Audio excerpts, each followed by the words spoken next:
Hello student, welcome to MCPS online classes. अपन बेटा chapter number 18 पढ़ रहे थे, उसका नेक्स्ट भाग। अब वो चिड़िया को समझाना था, फिर भी चिड़िया ने क्या किया, रुई ली। अरे क्या मिल गया रे, गवरे ने चिहाकर पूछा। अब वो गवरे ने पूछा, क्या मिल गया जो इतनी उछल रही है। फिर चिड़िया बोली, मिल गया, टोपी का जुगाड़ मिल गया। गवरियाई ने गवरे के सामने रुई का फाहा धर दिया। अब उसने रुई का फोहा जो था ना, छोटा सा टुकड़ा, वो रख दिया कि मुझे मेरी टोपी मिल गई। तेरे जैसा ही एक बावरा और था, गवरा बोला। रास्ता चलते चलते उसे अचानक एक दिन पड़ा हुआ चाबुक मिल गया। चाबुक था बड़ा उम्दा और लचकदार, यानी वो कह रहा है कि कोई था, उसको चाबुक मिल गया।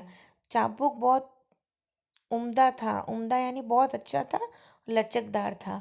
किसी घुड़सवार के हाथ से छूटकर गिर गया होगा।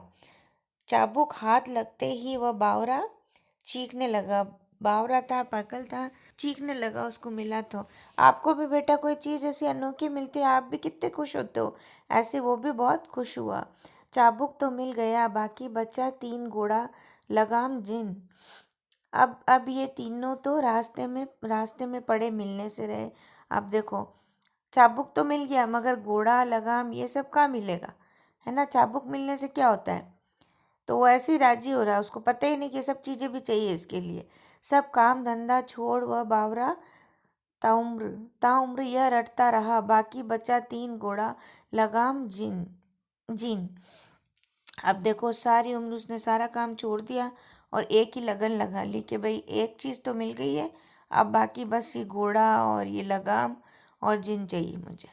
गवार गवरा उसे समझाते हुए बोला, इस रुई के फोए से लेकर टोपी तक का सफ़र तुझे कुछ अता पता है। अब उसने कहा, "ये कैसे बनाएगी, तुझे पता है कैसे बनाएगी, इसका सफ़र बहुत लंबा है, अपन कोई मतलब इंसान नहीं है जो अपन टोपी बना लेंगे, कैसे बनाएगी तू, बस देखते जाओ अब कैसे बनती है टोपी।"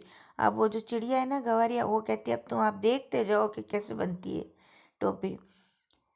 गवरिया रुई का फाहा लिए एक दुनिया के पास चली गई। अब वो रुई जो अपन वो ऐसे पीसते हैं ना, उनके पास पहुंच गई और बड़े मनोहार से बोली, दुनिया भैया, इस रुई के फोए को धुन दो। दुनिया बेचारा बूढ़ा था, जाड़े का मौसम था, उसके तन पर वर्षों पुरानी तार तार हो चुकी एक मिजई पड़ी हुई थी। वह कांपते हुए बोला, तू जाती है कि नहीं। अब देखो, वो तो बहुत बूढ़ा था और बहुत मतलब उसके कपड़े भी नहीं थे, बहुत गरीब था वो। तो उसने कहा कि मतलब कौन करेगा काम इसका, तो क्या तू जाती है कि नहीं जाती है। देखती नहीं, अभी मुझे राजा जी के लिए रजाई बनानी है, अभी मुझे राजा जी के लिए रजाई बनानी है, देख नहीं रही है, वो यूँ कहता है उसको, गवैया को। चाम का दाम चलता है। एक तो यहाँ का राजा ऐसा है जो चाम का दाम चलाता है, ऊपर से तू आ गई फोकट की रुई बुनवाने। अब पता है कि चिड़िया तो कोई पैसे देने से रही, इसलिए कि तू और आ गई फोकट की रुई बनवाने के लिए। उज्र न करो भैया, गवरिया बोली, मैं तुम्हें पूरी उजरत दूंगी, इसे धुन दो भैया, आधा आधा तू ले ले, आधा मैं ले लूँगी। अब ये कह रही है कि आधा तुम ले लो और आधा मैं ले लूँगी, ऐसे मत करो, मतलब अपनी वो भी ले लो मेहनत। दुनिया को अपनी ज़िंदगी में आज तक इतनी खरी मजूरी कभी ना मिली थी, 16 आने में 8 आने मजूरी। अब उसको कभी ऐसी मजूरी नहीं मिली थी कि 16 आने में 8 आने, मतलब बराबर कर रही है ना वो, कि आधी तुम ले लो आधी मुझे दे दो रुई, है ना, तो बराबरी दे रही है। तो कह रहा है मतलब इतनी अच्छी तो मुझे कभी किसी ने मजूरी नहीं दी। तो इसके लिए सपना थी, वह झट तैयार हो गया, घर चू उसकी ताती बज उठी। अब वो राजी हो गया कि भाई लो मैं करता हूँ। उसने बड़े मन से रुई धुनी, लो इसे, इसमें से आधा दुनिया ले लो ने लिया और आधा गवरिया ने। अब आधा उन्होंने ले लिया और आधा गवरिया ने। इससे उत्साहित गवरिया एक कोरी के यहाँ गए और कहने लगे, कोरी भैया इस धुनी रुई से सूत काट दो। अब के इस धुनी हुई रुई से सूत काट दो। कोरी की कमर झुकी हुई थी। उसने बदन पर धज्जी धज्जी हो चुका एक धूसा डाल रखा था। वह बड़ी अनिच्छा से बोला, तुम लोग यहाँ से भागते हो कि नहीं? देखते नहीं अभी मुझे राजा जी के अचकन के लिए सूत काटने हैं। मुझे फुर्सत नहीं है मुफ्त में मल्हार गाने की।